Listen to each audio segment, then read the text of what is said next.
જય શ્રી કૃષ્ણ મિત્રો, હું છું કલ્પના. આજે આપણે મિલ્ક પાવડર વગર કે કન્ડેન્સ મિલ્ક વગર એકદમ સોફ્ટ અને સ્પોન્જી માર્કેટમાં મળતી બ્રિટાનિયા જેવી ટી ટાઈમ કેક ઘરમાં જ બનાવીશું. ખૂબ જ સરળ છે, તો ચાલો બનાવવાની શરૂઆત કરી લઈએ. એના માટે પહેલે મેં અહીં ટીન લઈ લીધું છે. તમે કોઈ પણ ટીન લઈ શકો છો, ચોરસ અથવા ગોળ. મેં ગોળ લીધું છે.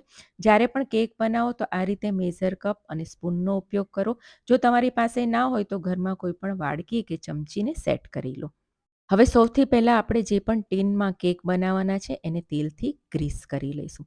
જ્યારે પણ કેક બનાવો ને તો બધી સામગ્રી ભેગી કરી લો અને બધી સામગ્રી તમારી રૂમ ટેમ્પરેચરમાં હોવી જોઈએ. જુઓ, આપણો કેકને ટીન મેં ગ્રીસ કરી લીધું છે. હવે એમાં બટર પેપર લગાવી દઈશું.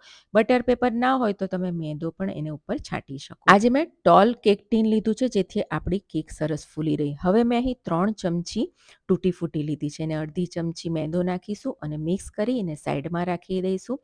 હવે એક મોટો બાઉલ લઈશું, એના પર એક ચાળણી મૂકી લઈશું અને એમાં 1.5 કપ આપણે મેંદો લેવાનો છે. તમે અડધો મેંદો અને અડધો ઘઉંનો લોટ પણ લઈ શકો છો અથવા એકલા ઘઉંના લોટની બી બનાવી શકો છો. 1/4 કપ અહીં વેનીલા ફ્લેવરનો આપણે કસ્ટર્ડ પાવડર લેવાનો છે. ત્યારબાદ 1 ટીસ્પૂન આપણે બેકિંગ પાવડર લઈશું. આ રીતે સ્ટ્રેટ કરીને લેવાનું છે ને અડધી ટીસ્પૂન બેકિંગ સોડા લઈશું. અને હવે બધી જ વસ્તુને આપણે ચાળી લેવાનું છે. જ્યારે પણ તમે કેક બનાવો ને તો ડ્રાય ઇન્ગ્રીડિયન્ટને ચાળવા ખૂબ જ જરૂરી છે. એને સાઈડમાં રાખી દઈએ. એક બીજો બાઉલ લઈશું, એમાં અડધો કપ દળેલી ખાંડ લઈશું. તમે મિક્સરમાં આખી ખાંડને દળીને લઈ શકો છો. સાથે અડધો કપ ફ્લેવરલેસ ઓઇલ લેવાનું છે અથવા તમે બટર પણ લઈ શકો છો. તેલ અને ખાંડને આપણે બરાબર ફેટી લેવાનું છે. સિંગ તેલ અથવા સરસ્યું તેલ કોઈ દિવસ નહીં લેવું, એનું ફ્લેવર બહુ સ્ટ્રોંગ હોય છે. જુઓ, સરસ તેલ અને ખાંડ મિક્સ થઈ ગયા છે. હવે 1 કપ મેં હુંફાળું દૂધ લીધું છે અને 2 મોટી ચમચી ઘરની મલાઈ લીધી છે. તો દૂધમાં આપણે મલાઈને સરસ મિક્સ કરી લેવાનું. દૂધ તમારું હુંફાળું હશે એટલે મલાઈ સરસ મિક્સ થઈ જશે. મલાઈ નાખવાથી આપણી જે કેક છે ને એકદમ સોફ્ટ બનશે. અને જુઓ, દૂધ અને મલાઈ સરસ મિક્સ થઈ ગયું છે. એને જે આપણે ખાંડ અને તેલવાળું મિશ્રણ છે એમાં થોડું થોડું નાખીશું અને એને આપણે સરસ ફેટી લેવાનું છે. એકદમ સરસ બધી વસ્તુ મિક્સ થઈ જવી જોઈએ. જુઓ, મેં થોડું થોડું આ રીતે નાખી દીધું છે અને એને આપણે મિક્સ કરી અને 1 મિનિટ માટે ફેટી લઈશું. જુઓ, સરસ મિક્સ થઈ ગયું છે. હવે ડ્રાય ઇન્ગ્રીડિયન્ટમાં લિક્વિડ નાખતા પહેલાં જો તમે કઢાઈમાં કેક બનાવવાનો હોય તો એને પ્રીહીટ કરી દેવાની અને ઓવનમાં બનાવતા હોય તો એને પણ પ્રીહીટ કરી દેવાનું. હવે થોડું થોડું લિક્વિડ નાખતા જઈશું અને મિક્સ કરતા જઈશું. એકી સાથે બધું નહીં નાખી દેવાનું, નહીં તો ગઠ્ઠા પડી જશે. આ રીતે થોડું થોડું નાખતા જઈશું અને મિક્સ કરતા જઈશું. મિક્સ કરતી વખતે ધ્યાન રાખવાનું કે એક જ તરફ તમારે મિક્સ કરવાનું છે, એક જ સાઈડે.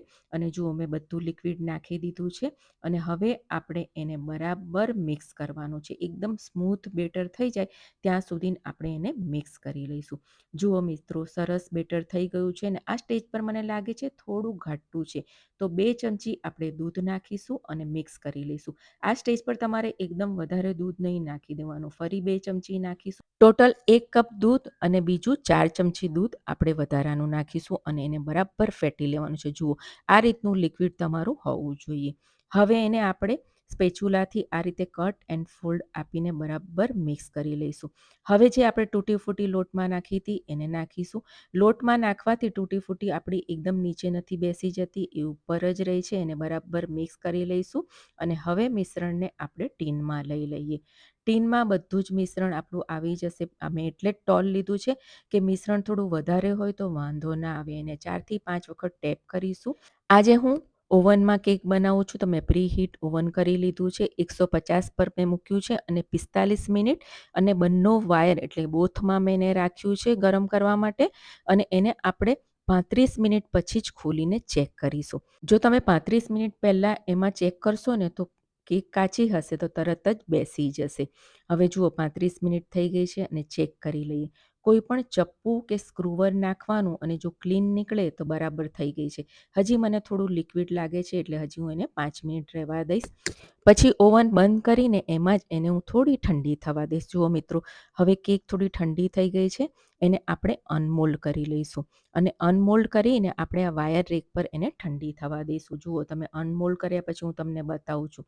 એકદમ સરસથી અનમોલ્ડ થઈ જાય છે અને જુઓ, પરફેક્ટ બેક થઈ છે અને કલર પણ સરસ આવ્યો છે. એને આ રીતે આપણે ટોટલી ઠંડી થવા દઈશું.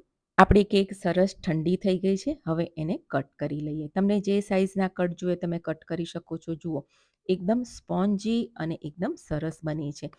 જેવા માર્કેટમાં નાના નાના સ્લાઈસ મળે છે ને એ રીતના જ આપણે સ્લાઈસ કરીશું.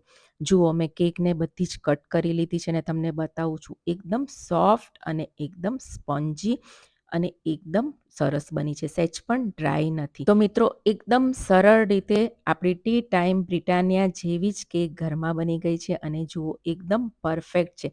બાળકોને તમે આપશો ને તો ખુશ થઈ જશે, બહારની માંગે પણ નહીં. તો ચોક્કસથી ટ્રાય કરજો. આવજો.